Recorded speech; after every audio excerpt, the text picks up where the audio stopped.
Болванов Григорий, Лебеденко Роман, Овец готовится.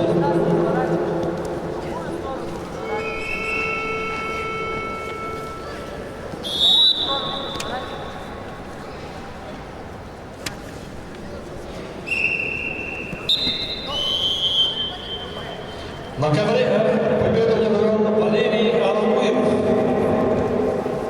Альфонский район.